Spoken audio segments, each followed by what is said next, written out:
Di ronsen otaknya bolong segini, posisinya mulutnya dijahit. Dari situ saya ini mulai kayak nyari siapa sih kayak gitu, cuman nggak ada jawaban, maksudnya nggak ada lo yang keinget. seakan tuh bayangan dia langsung Mengembalikan nyawanya nggak bisa. iya.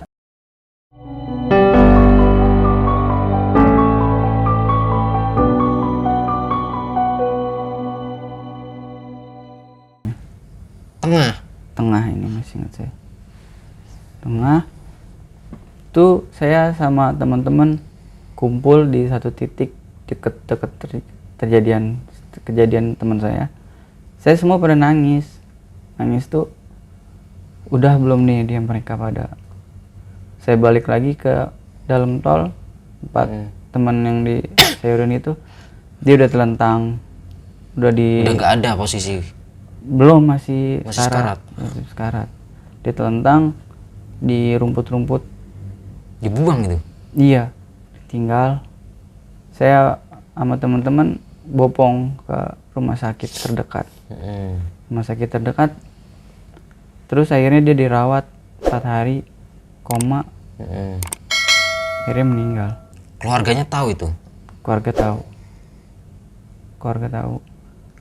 Sampean, mohon maaf, sampean melihat keluarganya, orang tuanya, anaknya seperti itu, gimana perasaan orang tuanya itu? Nangis dia pas, hancur mod. Hancur ya? Iya. Terus saya semua pada disalahin, cuman kita jujur, kita ngomong begini loh klarifikasinya, maksudnya begini kejadiannya kayak gitu. Akhirnya dia pada ngerti, akhirnya kita udah sampai klarifikasi bahwa kami sebetulnya tidak niat tawuran, kami pengen main jalan dicegat gitu ya. Kayak gitu. Oke. Kayak gitu.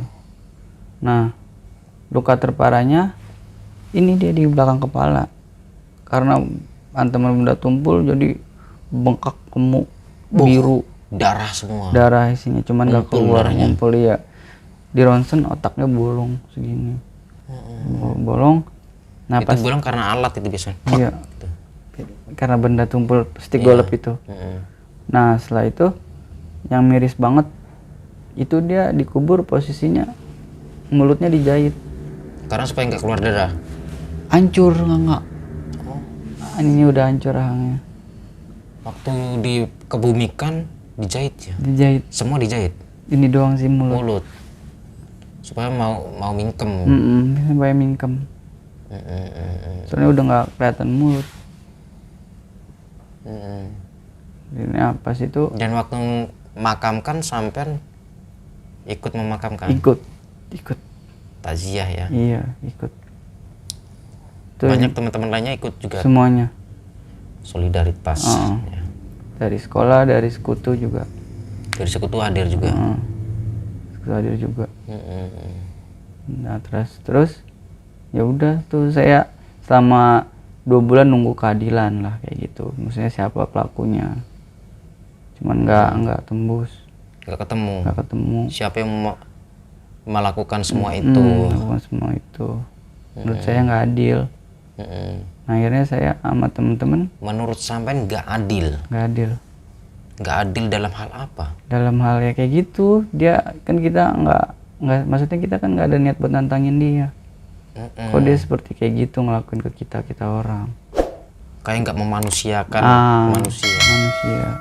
Oke. Ternyata nggak dapet. Akhirnya kita pada berhenti untuk tawuran untuk sementara. Selama ini Juli, Agustus, September, 3 bulanan. Sampai masih ingat ya? Masih ingat. Nggak terlupakan. Itu menurut saya momen yang nggak bakal mungkin saya lupain. Astagfirullah. Pengalaman hidup. Itu saya miris hati saya, maksudnya karena di keluarga kan saya nggak ini teman, jadi saya mikir kok teman itu udah menurut saya keluarga dah, saudara. Dari situ saya ini mulai kayak nyari siapa sih kayak gitu, cuman nggak ada jawaban, maksudnya nggak ada lo yang, maksudnya nggak ada yang ngurusin kita orang gitu, siapa sih pelakunya kayak gitu, nggak ada yang membantu. Cuman orang di medsos taunya saya pelaku aja. Di medsos kapan itu? Jadi sekarang saya dikenalnya sebagai orang-orang yang kayak gitu.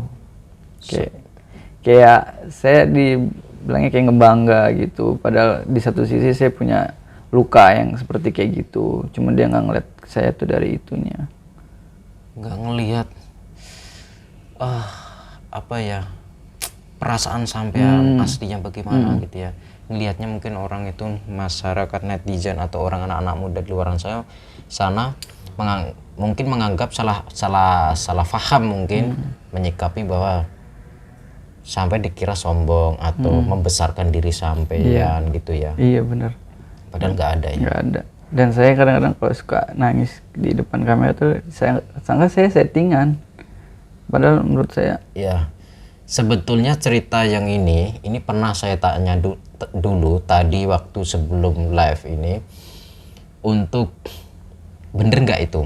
Karena kalau bener silahkan kita live, kita syuting, tapi kalau itu cuman settingan atau apa, acting dan sebagainya, saya nggak mau karena ini menyangkut manusia, menyangkut apa ya, kemanusiaan lah intinya gitu. Kenapa harus dibuat-buat kalau misalkan settingan, kenapa dibuat-buat cerita seperti itu? Saya makanya kalau dibuat-buat saya nggak mau itu. Lebih baik bisa pulang aja, ngapain ketemu di sini cuman dibuat-buat begitu ya sahabat-sahabat. Dan tadi sempat nangis, dan nangisnya pun beda sama sekarang ini, hampir nangis saja. Tadi sempat nangis. Jadi waktu saya sedikit klarifikasi sahabat-sahabat, tadi sebelum live saya sudah tanya tentang itu cerita waktu di YouTube channel sebelah, sampai nangis kayak gitu bener nggak? Ya ceritakan dari awal. Nangisnya sampai dia tersedak-sedak, bahkan nggak bisa ngomong. Terus di situ saya orangnya itu susah nangis sahabat-sahabat. Saya itu orangnya susah nangis karena saya sudah hampir kehabisan air mata, kecuali saya mendengar keluh kesahnya yatim piatu. Jadi intinya beliau sudah mengatakan tadi demi Allah, yang artinya, dan posisi di depan dia adalah saya, yang artinya insya Allah saya menjamin dia benar-benar tulus dari hati, luar dalamnya menyesali ya. Misal. Dan saya melihat juga tidak dibuat-buat. Dan di situ apa ya, saya rasa ngapain sih harus nangis gitu loh. Keinget. Seakan tuh bayangan dia langsung melintas di pikiran saya. Bayangan apa? Bayangan teman saya yang meninggal itu. Oke, apalagi sampai melihat keadaan waktu sekaratnya, penuh darah, memar dan sebagainya, sobek-robek sampai jarinya diambil. Itu diambil? Bener diambil. Dibawa atau dibuang? Saya nggak tahu kalau untuk dibawa atau dibuangnya. Atau orang iseng biasanya di air keras awetin terus buat gandol kunci. Saya nggak tahu. Nggak tahu juga. Nggak tahu. Sampai sekarang tahu nggak pelakunya? Nggak tahu, Tat. Nggak tahu. Tapi ini mohon maaf, saya tanya ini jujur ya, jawab jujur ya. Saya mau tanya sejujur-jujurnya. Apakah sampean masih mencari pelaku itu? Sebenarnya sih saya pengen. Kenapa pengen? Ya pengen, maksudnya biar dia tanggung jawab aja atas perlakuan dia. Sampean minta tanggung jawab apa? Bingung juga Tat kalau untuk masalah tuh tanggung jawab. Paling ya Kalau seenggaknya misalkan minta, untuk mengembalikan nyawanya nggak bisa. Iya. Mengembalikan jarinya nggak bisa. Tanggung jawab apa? Apakah harus sampai minta jarinya dia? Enggak. Saya pengen dia minta maaf keluarganya. Oke, minta maaf ke keluarganya. Berarti sampean cuma pengen dengan cara kebijakan. Saya ngerdek ya sahabat-sahabat saya ini. Astagfirullah, karena senakal-nakalnya saya nggak sampai segitu. Jadi posisi nakalnya Bang Alex juga nggak ada yang ngedidik, saya juga nggak ada yang ngedidik karena keadaan. Saya juga keadaan, Bang Alex juga keadaan. Dan di situ saya mau tanya sekali lagi, jujur ya, jawab jujur. Dulu pasti dendam, dan sekarang saya mau tanya yang sekarang. Dendam nggak? Masih dendam nggak? Udah nggak sih, Tat? Dendam sudah nggak? Udah nggak. Biar Allah aja yang balas lah. Biar Allah yang membalas. Kenapa saya dari tadi saya menahan, saya nggak mau menangis ya sahabat-sahabat, saya nggak mau menangis, saya pengen cowok banget, gondrong loh sahabat-sahabat, malu lah saya nangis itu. Tapi ya nggak apa-apa karena nangis ya. Aduh, ya Allah, iya terenyuh, bener kameramen terenyuh. Ini kameramen sampai matanya gitu. Nggak apa-apa. Biasanya saya itu suka bercanda, suka ngelawak, tapi ada waktunya lah, nanti ngelawak juga lah, supaya Bang Alex supaya tidak nangis. Gini Bang Alex, sampai tadi bilang untuk bertanggung jawab supaya mau minta maaf sama keluarganya. Apakah keluarganya belum bisa memaafkan sampai sekarang? Saya kurang tahu, Tat. Kurang tahu. Tapi kalau misalkan keluarganya itu ketemu sama orang itu, misalnya sampean bisa menemukan pelakunya, terus pelakunya walaupun sudah tobat nih ya, walaupun sudah tobat juga, pelakunya pun kalau mau meminta maaf, yang artinya membuka ingatan orang tuanya lagi, pasti nangis lagi orang Iya, tuanya. pasti sedih lagi ya. Cuman ya gimana ya, kita ngerasa nggak adil aja. Nggak adil aja. Iya, dia bebas, maksudnya dia masih bisa ngumpul sama keluarga, sedangkan teman kita tuh kayak gitu. Saran nih Bang Alex, saran saya, nggak perlu lah dicari, nggak perlu dicari. Saya punya alasan kenapa nggak perlu dicari, karena sampean sekarang yang pertama sudah punya keluarga dan punya anak. Itu sampean fokuslah kepada anakmu, masa depan anakmu. Jangan sampai anakmu itu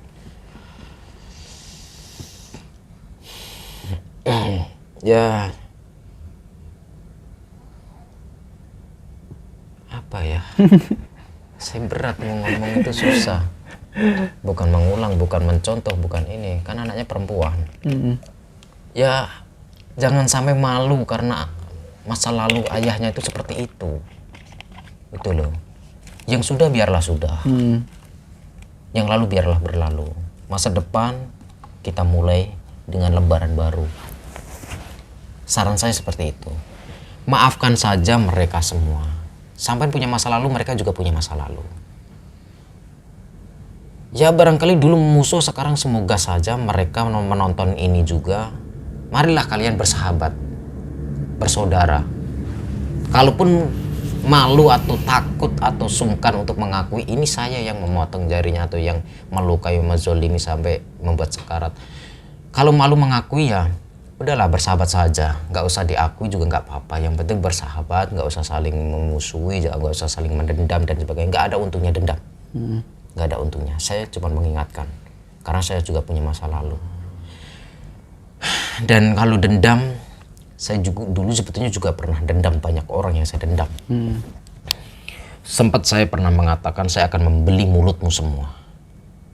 Saya, kedendaman saya gini, siapa yang pernah menghina saya, menghancurkan hidup saya dan sebagainya, saya akan membeli mulutmu suatu saat. Tapi Allah berkehendak lain, mereka meninggal satu persatu. Dan meninggalnya rata-rata kecelakaan, mengenaskan. Ada yang kepalanya hilang ditabrak truk, matanya hilang, tubuhnya pisah sama kakinya, semua kecelakaan intinya. Dan di situ saya akhirnya memaafkan diri saya dan saya memaafkan orang-orang mereka yang pernah mengatain saya, membenci saya. Yang artinya kalau saya menaruh dendam dalam diri saya nggak ada habisnya. Akan melukai diri saya sendiri karena saya nggak mau mengingat seperti itu. Capek, capek nggak sampean? Iya. Lelah. Kalau orang berlari sampean sebetulnya pengen istirahat, pengen minum yang seger gitu kan? Pengen kesegaran. Itu. Kalau saya, kesegaran saya adalah menjauhi daerah yang pernah saya alami seperti itu. Saya mencari tempat yang bisa merubah saya yang lebih baik. Tempat yang belum mengenal saya, makanya saya ke Ngawi. Banyak orang yang tidak kenal saya. Kenalnya saya pesantren. Tidak banyak orang di Ngawi, di Magetan, di Ponorogo, Madiun itu tidak banyak atau hampir semua itu taunya saya pesantren, orang santri. Nggak ada yang tahu, jarang, paling 1-2 yang tahu kalau saya mantan orang nakal. Yang artinya saya bisa dihormati, saya bisa dihargai.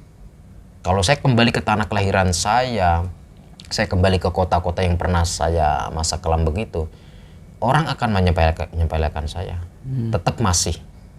Itu masih, makanya saya menghindar hijrah, karena Rasulullah itu hijrah.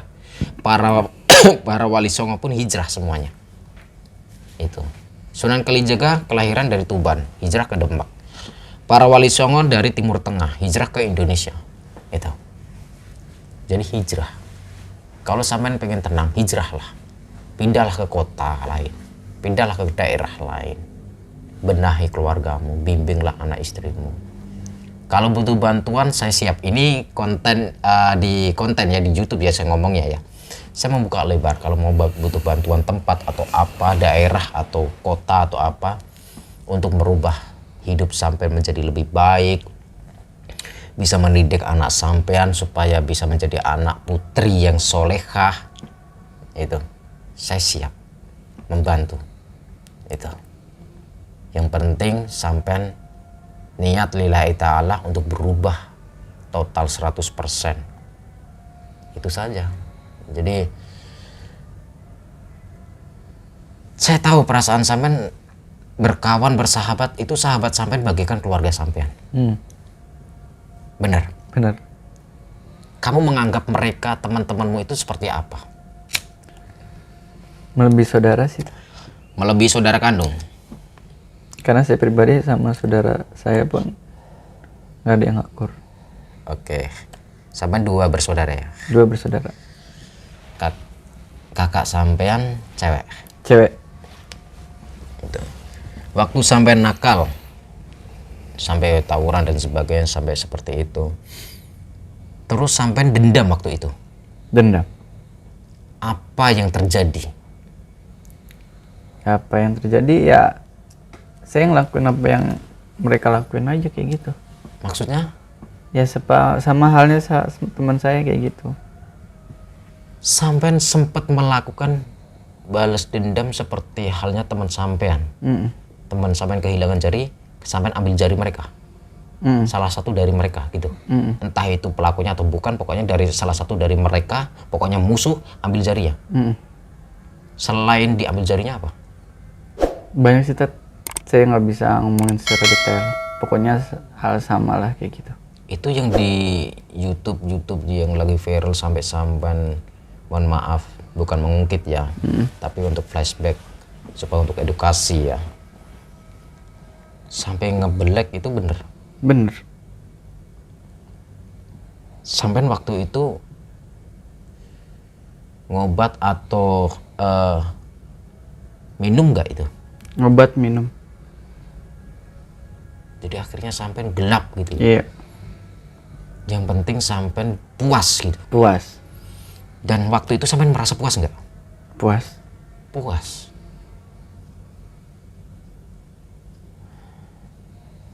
Dan kita pun juga ramean, nggak sendiri.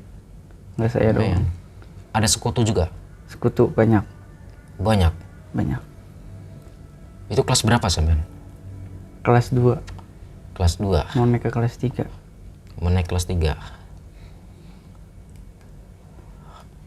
Apa kelas 3 ya? Kelas 3 kayaknya data, saya lupa juga. Pokoknya di antara kelas 2 dan kelas 3.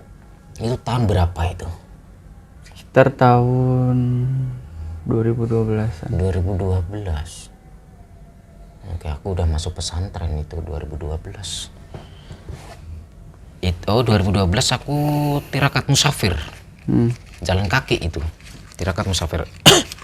2012 tirakat musafir. Cuman netizen tahu aja saya coba ngarang. Taunya ngarang? Iya, padahal kalau saya flashback gitu. Mungkin ngarangnya gini, orang mikirnya kok nggak ditangkap dan sebagainya. Jadi seperti halnya saya dulu kok pernah curanmor. Bahkan golongan saya itu terbesar peringkat 1, peringkat kayak apa aja, terbesar kelompok terbesar seluruh Jawa Tengah waktu itu, tahun itu. Kalau datanya masih ada sampai sekarang, data kriminal itu masih ada. Itu kalau diklik itu nomor 1. Itu. Waktu itu pernah kejadian reserse itu gerbek rumah saya dan saya posisi nonton TV, tiduran, rebahan, dan teman-teman saya sudah kabur semua lewat jendela. Saya enggak kabur. Adik saya lagi belajar di meja itu belajar. Saya digerebek gitu. BB, barang bukti, motor, curanmor itu ada di rumah. Nggak diambil sama polisi. Saya tiduran nggak ditangkap. Melek, saya lihat searchnya melihat saya. Ini nyata. Saya nggak mengarang ya. Kalaupun saya mengarang, percuma saya pakai peci, percuma pakai sarung kan? Iya benar. Begitu. Nah, jadi tidak semua kasus apa ya, beda lah intinya. Kita punya pengalaman atau jalan hidup orang itu berbeda-beda, intinya begitu. Nasib lah, tergantung nasib ya, tergantung nasib. Itu nasib kita berbeda-beda. Jadi nggak boleh kita, wah masa sih gini, nggak bisa.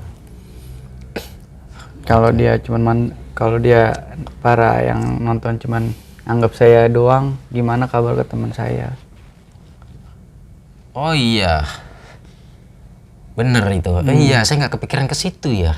Iya. Musuh sampean kan pernah ngituin temenmu. Iya. Kejadiannya mirip juga, tapi kok nggak ketangkap gitu. Iya. Kayaknya dulu di zamanan saya kayak tawuran itu aib.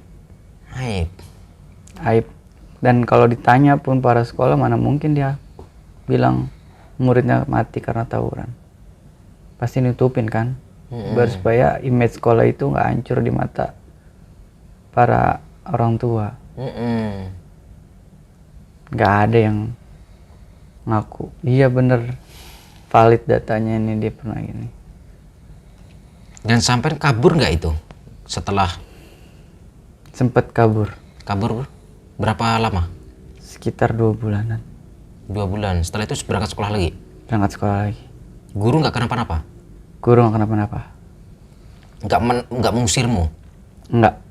Tapi guru tahu? Guru kayaknya nggak tahu kalau kamu yang melakukan gitu ya? Nggak tahu. Pokoknya kabar yang itu masih simpang siur. Nggak tahu korbannya dari tragedi itu mati atau hidup, saya nggak tahu. Itu masuk berita juga ya? Dulu masuk berita. Berarti sampean sering masuk berita seharusnya ya, sekolah sampean juga. Dulu sering dan terakhir tuh tragedi di tahun 2018. Sekolah ditutup tahun berapa itu? 2019. Tahun 2019. Sampai udah alumni ya itu? Saya udah alumni. Kenapa ditutup itu? Karena gedungnya dijual. Oh, gedungnya dijual. Bukan karena banyak tawuran. Tawuran terus banyak makan korban. Kalau sekolah saya STM itu ditutup karena banyak tawuran. Itu. Kalau saya yang itu bupati dijual. Wali kota ini. Sama pihak yayasan. Dan peminatnya juga udah kurang untuk masuk ke Bipuri. Kurang karena? Karena cover sekolah itu udah jelek banget di kota saya. Image-nya ya. Image-nya udah pasti itu anak tawuran. Udah pasti sekolah di situ. Jadi orang tuanya nggak boleh sekolah di situ. Iya. Gak usah sekolah situ. Itu kayak gini gitu ya. Kayak gitu. Udah pokoknya udah kenal banget Bijar itu dulunya. Itu sekolahnya saya lihat di sosial media banyak coretan-coretan pilok-pilok itu setelah ditutup ya? Setelah ditutup. Ada nggak reuni gitu? Ada nggak? Masih sering. Sampai sekarang. Cuman reuni di sekolahan juga? Di sekolah. Cuman ternyata ini kayak ini ya, kayak film Genji ya. Kayak Suzuran. Saya melihat seperti itu, kayak Suzuran Indonesia. Suzuran Indonesia. Pernah ada julukan seperti itu? Pernah ada julukan. Suzuran Indonesia? Iya, karena gedung kita hampir sama dengan. Oh iya, hampir sama tingkat-tingkatnya ya. Iya. Apalagi coret-coretan sekarang keren itu ya. Kayak bener buat nyiriin batu Suzuran. Dan sekarang Bijar udah kayak siapapun orang luar udah masuk ke sana. Udah masuk? Iya, buat sekedar foto-foto. Sekarang boleh dibuka? Dibuka untuk umum. Karena Desember nanti udah dirubuhin gedungnya. Udah dirubuhin? Akhir Desember. Saya kesana nggak ya? Tapi ngapain sih kesana juga? Soalnya di YouTube udah ada kok. Mau dibangun apartemen di situ. Oh, apartemen.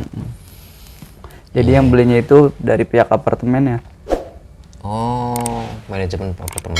Jadi kan apartemen tuh di samping gedung Bipuri, jadi dia mau diluasin ke gedungnya. Sampai sekali itu sampai melukai orang itu.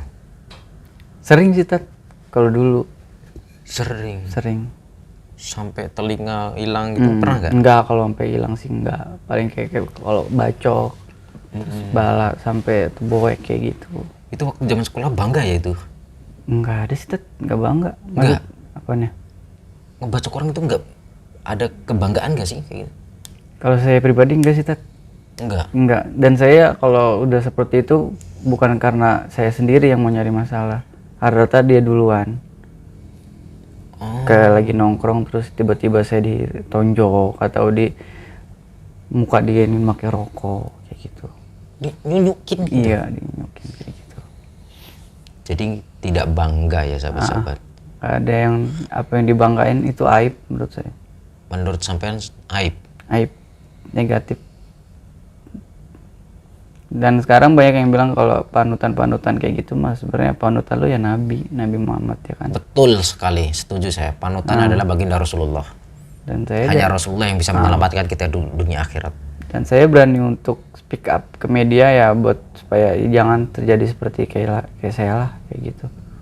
Oke, jadi yang nggak ngerti bahasanya Bang Alek berani cerita di sosial media itu tujuannya supaya memberitahu kepada kalian semua adik-adik sekolah jangan melakukan seperti yang pernah dilakukan Bang Alek karena tentunya rugi dan akan menyesal hasilnya itu karena tidak pernah terbentuk masa depan kalian. Betul ya? Betul. Oke. Rugi semuanya dari orang tua. Kalau sampean mengenang masa lalu sampean seperti waktu kenakalan sekolah di rumah sendirian merenung kayak gitu, pernah nggak sampean terselip nangis gitu? Sering sih Tat. Sering. Berarti aslinya sampean orang baik sebetulnya. Bener. Maksudnya saya nggak pernah saya bilang saya ini baik sih. Maksudnya biar orang sendiri aja yang nilai. Kalau saya menilainya seperti itu. Kenapa? Karena sampean masih bisa nangis walaupun dalam keadaan sendirian, tanpa ya seperti halnya tadi lah, nggak perlu di kamera dia sudah nangis. Ada saksinya, cuman pada tidur ini. Kameramen malah tidur gitu. Jadi ini saya di kamar, sahabat-sahabat, di kamar hotel. Dan saya nggak pernah setting untuk masalah cerita kelamnya saya kayak gitu. Nggak ada yang saya tambahin, nggak ada. Dan saya kadang-kadang di rumah suka nangis tuh nginget dosa sih sebenarnya. Dosa kok bisa segitunya. Ingat perilaku dulu. Perilaku dulu. Kok saya seperti itu. Seandainya di waktu dunia misalkan bisa diputar balik, apa yang akan sampai lakukan? Saya akan belajar tekun, rajin lah gitu, ngargain guru. Berprestasi lah. Berprestasinya di bidang hal lain. Bukan di bidang kayak yang positif, bukan di bidang yang sekarang yang saya dibilang banyak orang dijasnya negatif terus. Padahal sekarang tertekan nggak sih sampean? Tertekannya sih mas cibiran dari haters dan netizen sih bang. Ya wajar, pro dan kontra, ada yang suka ada yang tidak. Jangankan sampean, saya aja banyak yang nggak suka kok. Tapi intinya apa ya, kita welcome saja lah, ceplos-ceplos, jujur, intinya jujur. Saya aja sering menceritakan masa lalu saya. Ya aib sih sebetulnya, aib diri sendiri ya.